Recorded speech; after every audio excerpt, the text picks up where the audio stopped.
यूसुफ का जन्म याकूब और उसकी पसंदीदा पत्नी राहेल से हुआ था और वो अपने पिता का पसंदीदा पुत्र था।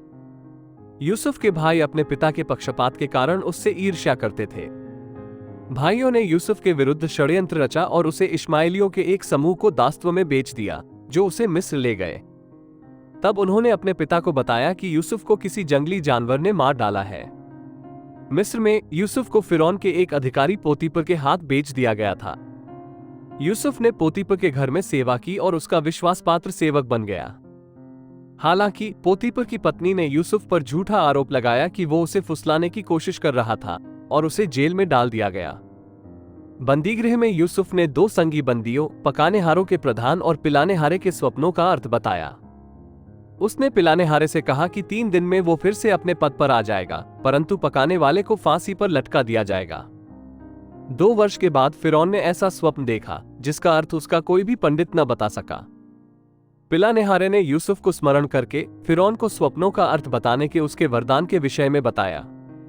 फिरौन ने यूसुफ को अपने स्वप्न का व्याख्या करने के लिए बुलवाया, जिसका वर्णन उसने इस प्रकार किया है कि 7 मोटी गायें 7 दुबली गायों द्वारा खाई जाती हैं और 7 मोटी बालें 7 पतली बालें खा जाती हैं। यूसुफ ने स्वप्न की व्याख्या 7 वर्षों की बहुतायत और उसके बाद 7 वर्षों के अकाल की भविष्यवाणी के रूप में की। यूसुफ ने फिरौन को अकाल की तैयारी के लिए बहुतायत के वर्षों में अन्न संचय करने की सलाह दी। फिरौन यूसुफ की बुद्धि से प्रभावित हुआ और उसे मिस्र देश में दूसरा प्रधान नियुक्त किया और सारी भूमि पर अधिकार दिया।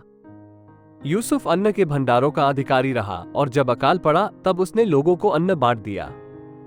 अकाल के समय यूसुफ के भाई अन्न मोल लेने के लिए मिस्र में आए और उन्होंने यूसुफ को न पहचाना, जो अब मिस्र का पहरावा पहने और भाषा अच्छी बोलता था।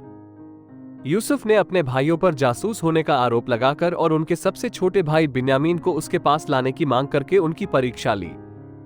भाई कनान लौट आए और अपने पिता को मना लिया कि वे बिन्यामीन को अपने साथ मिस्र ले जाएं। यूसुफ के भाई बिन्यामीन के साथ मिस्र लौट आए और यूसुफ ने उन्हें अपनी असली पहचान बताई। उसने उन्हें गुलामी में बेचने के लिए क्षमा किया और अपने पिता याकूब को अपने पूरे परिवार के साथ मिस्र आने के लिए भेजा। याकूब और उसका परिवार मिस्र में बस गए, जहां उन्हें भूमि और भोजन दिया गया।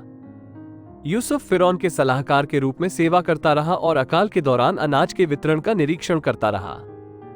मिस्र में कई वर्षों के बाद याकूब की मृत्यु हो गई और यूसुफ के भाइयों को डर था कि वो उनसे बदला लेना चाहेगा।